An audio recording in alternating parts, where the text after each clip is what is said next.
Buenas tardes. Seguimos con los trastornos de ansiedad. Les pido, como hace mucho que no les pido, que se suscriban. Si les gusta estos videos, si les sirven, que pongan me gusta, que lo compartan con quien les puede servir. Estamos haciendo un trabajo sobre el tema de la ansiedad, profundizando en síntomas y en características para poder ayudar a detectarlo tempranamente y buscarle solución. ¿Por qué la ansiedad me hace transpirar? La activación de la respuesta de lucha y huida produce un aumento de la transpiración. De ese modo, la piel se vuelve más resbaladiza y difícil de agarrar por un atacante. Además, es una manera de eliminar calor y evitar el excesivo sobrecalentamiento que podría producirse con la acción. Como vemos, más allá de las molestias que causa, el aumento de sudoración también está al servicio de nuestra reacción de defensa. Como venimos viendo, nuestro cuerpo no pierde detalle, tiene claro cada reacción, para qué sirve y hace mucho tiempo como mecanismo adaptativo evolutivo. ¿Qué otros cambios se producen en el cuerpo? La activación del simpático produce una cantidad de otros efectos, ninguno de los cuales es peligroso. Por ejemplo, las pupilas se dilatan para permitir que entre más luz, lo cual puede provocar visión borrosa o manchas o sombras frente a los ojos. La salivación disminuye, el sistema digestivo reduce su actividad, lo que con frecuencia puede provocar náuseas, pesadez en el estómago y aún constipación. Finalmente, muchos de los grupos musculares se activan en su preparación para la lucha-huida y esto resulta en sensaciones subjetivas de tensión, que pueden incluso generar en ocasiones temblores y sacudidas musculares. Sobre todo, la respuesta de lucha-huida resulta en una activación general de todo el metabolismo corporal. Es así como puede sentirse calor o rubor. Y ya que este proceso consume mucha energía, inmediatamente después sobreviene en general un estado de agotamiento. Los doctores Cascardo y Resnick vienen hablando en todas las charlas que estamos haciendo sobre esto del agotamiento posterior a los ataques de pánico, los trastornos de ansiedad, que hay que tenerlos muy en cuenta, porque son equilibrantes del mismo estado. El sistema nervioso necesita buscar equilibrio nuevamente. ¿Por qué durante la crisis de pánico quiero salir corriendo de donde esté o me da la sensación de estar atrapado? Como se mencionó antes, la respuesta de lucha-huida prepara el cuerpo para la acción, ya sea para atacar o para correr. Es por eso que no debe sorprender que los impulsos intensos asociados a esta respuesta sean los de agresión y de deseo de escapar. Cuando esto no es posible, por represiones sociales, dichos impulsos son expresados con conductas tales como golpeteo con los pies o aceleración de la marcha. Sobre todo, los sentimientos son los de estar atrapado y necesitar escapar. ¿Es normal que no pueda concentrarme? Es verdad que cuando estamos ansiosos o panicosos, como dicen nuestros pacientes, nos resulta muy difícil concentrarnos en las tareas cotidianas. Las personas con ansiedad intensa se quejan con frecuencia de que se distraen con facilidad de sus tareas y de que no se pueden concentrar y de que tienen problemas con su memoria. No hay que olvidar que el objetivo número 1 de la ansiedad es alertar al organismo acerca de la probable existencia de peligro. Por lo tanto, ocurre un inmediato desvío de la atención hacia la búsqueda de posibles amenazas circundantes. O sea, quiero huir porque me siento que me están por atacar. Y esa sensación es tan fuerte que no me puedo concentrar en nada más que eso. Por eso, la primera etapa de estabilización de la ansiedad, muchas veces se necesitan remedios correctamente recetados por gente que sabe, o sea, médicos, psiquiatras, para estabilizarla. ¿Qué son los trastornos de ansiedad? Se llama así una serie de trastornos o enfermedades que tienen como síntoma en común la ansiedad patológica. De acuerdo con la influencia de distintos factores, heredados, biológicos, traumas vividos, crianza, situaciones actuales, estresantes, tipos de personalidad, la ansiedad patológica tomará diferentes formas o características, dando como resultado los cuadros conocidos como trastornos de ansiedad. Los desórdenes incluidos dentro de este grupo son los trastornos de pánico, agorafobia, que es el miedo a los espacios abiertos, Por ejemplo, no puedo salir de mi casa, no puedo ir a una plaza, no puedo estar en un lugar, en un supermercado.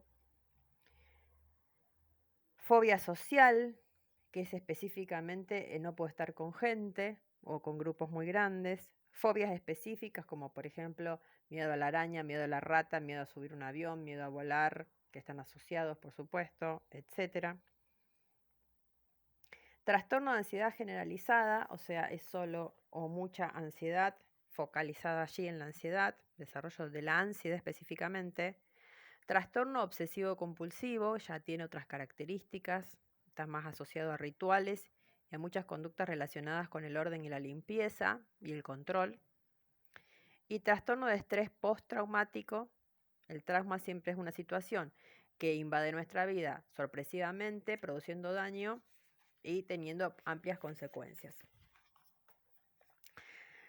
Uno de los modos en que con bastante frecuencia se manifiesta la ansiedad patológica es a través de episodios denominados ataques o crisis de pánico. Estas crisis de pánico pueden presentarse en mayor o menor medida en todos los trastornos de ansiedad. ¿Qué es el ataque de pánico? Imaginemos a una persona que va caminando tranquilamente por la calle sin pensar en nada en particular. De repente comienza a sentir palpitaciones, parece que el corazón le va a saltar del pecho, siente un miedo intenso a morir, desesperación, necesidad de escapar. Enseguida nota que le cuesta respirar y un mareo le hace pensar que podría desmayarse. Queda paralizada por el miedo. No entiende lo que le pasa, pero se siente en peligro. Llamamos crisis o ataque de pánico a la aparición repentina de miedo intenso, acompañado de algunos de los siguientes síntomas que alcanzan su máxima intensidad en los primeros 10 minutos aproximadamente, para luego decrecer en forma rápida. Palpitaciones o aumento de la frecuencia cardíaca, sudoración, temblores o sacudidas musculares, sensación de ahogo o falta de aire, sensación de atragantarse, opresión en el pecho, náuseas o molestias abdominales, inestabilidad, mareo o sensación de desmayo, sensación de irrealidad o de despersonalización. Quiere decir que no sé quién soy ni dónde estoy y me siento, hasta puedo sentirme no humano, extraño, un estado muy extraño. Miedo a perder el control o volverse loco, miedo a morir, sensación de hormigueo, escalofríos o sofocaciones. Estas manifestaciones no son otra cosa que la consecuencia de la puesta en marcha de la reacción de lucha o huida, solo que en este caso la reacción de miedo se dispara sin causa aparente, por lo que genera intensa incertidumbre y temor por la salud física y mental. ¿Voy a tener un infarto? ¿Estaré volviéndome loco? Seguramente no te harías estas preguntas si luego de darte un gran susto, por ejemplo, luego de haberte salvado mediante una frenada violenta de chocar con tu auto, tu corazón comenzara a latir a gran velocidad o sintiera que todo te da vueltas. Lo interpretarías como una consecuencia normal de la situación vivida y solo te tomarías un respiro a la espera de que los síntomas se fueran antes de poner en marcha el auto otra vez. Muy distinto es cuando esas sensaciones se presentan sin previo aviso y sin causa aparente, como cuando uno se encuentra, por ejemplo, muy tranquilo mirando la televisión en su casa o de paseo por el shopping. Sin embargo, tanto en un caso como en el otro, la reacción del organismo corresponde a una respuesta de defensa y por lo tanto no es peligrosa en sí misma. Pero alguien con mucha razón podría decirme, ¿defensa de qué? Si yo estaba lo más tranquilo. La respuesta es, el ataque de pánico constituye una reacción de defensa que se dispara de manera errónea cuando no debería. Es un poco como las alarmas mal calibradas de los autos, que se activan cuando pasa un colectivo cerca o cuando alguien se apoya en ellos. Nuestro trabajo y el tuyo será que la alarma deje de funcionar a cada rato y vuelva a hacerlo solo cuando sea de verdad necesario.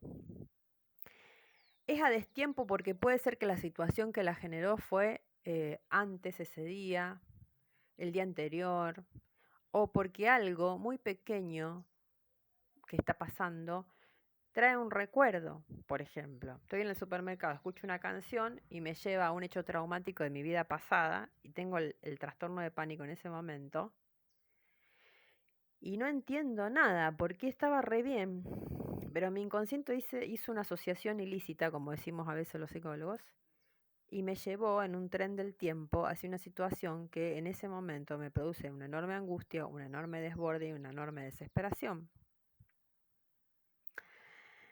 Bien, estos no son solo hablar de cosas que preocupan. Siempre los recomendaré, les diré que busquen recursos, porque en esta página yo he subido muchísimas visualizaciones, muchísimos ejercicios, muchísimas cosas que sirven para ir trabajando con estos síntomas, porque sí, todos estos síntomas implican trabajo, implican terapia, implican procesos internos serios y no se solucionan con pases mágicos.